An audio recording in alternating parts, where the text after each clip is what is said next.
Meron tayong whitening facial set ng Brillian. Buksan na natin. Charan! Okay, sabon. Sunscreen. Ayan, sunscreen. And facial whitening cream. Ito kong umaga, ito kong gabi. And of course, ang toner. And pakapin ang Mayra. Yan, Mayra. Kung hindi nyo pa natatry, lagyan ng Mayra ang toner. I-try nyo. Madalas.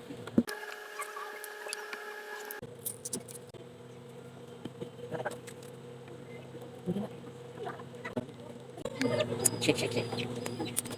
Shake lang natin para mag-mix.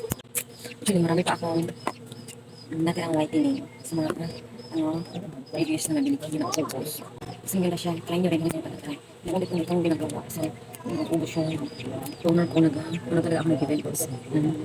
Pero, nakakagamit ako nitong Brilliant Whitening na nilalagyan ko ng Mayra A.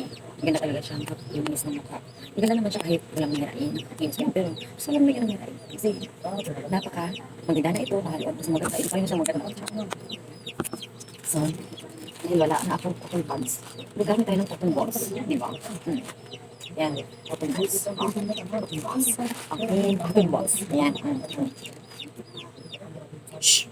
Hindi umilig sa loob. Dali kasi mabuno ko sa. Yan. Pero maglagay lang tayo ng toner sa palms. Dito palms, balls, cotton balls. Okay. Don't judge. Kung paano ko galing ng toner. Wala dito. Hindi rin expert. Mas maganda pa talaga siya kapag kung sa umaga ay pagkatapos mo gumamit ng whitening toner, lalagyan mo ng ice. Pahiram mo ng ice. Saka mo ilalagay ito sa screen. Masyadong ito lang yung ginawa ko. Toner ako ng 10 minutes. Kasi. So ito yung dati. Kompleto pa. Yan, kompleto. And wait lang.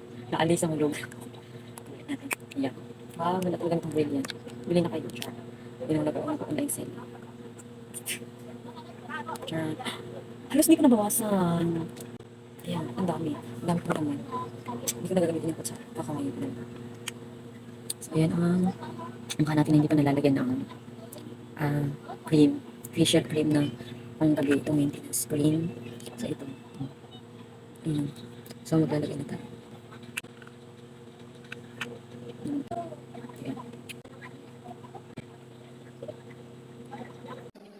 Finish. Ito na yung tapos na. And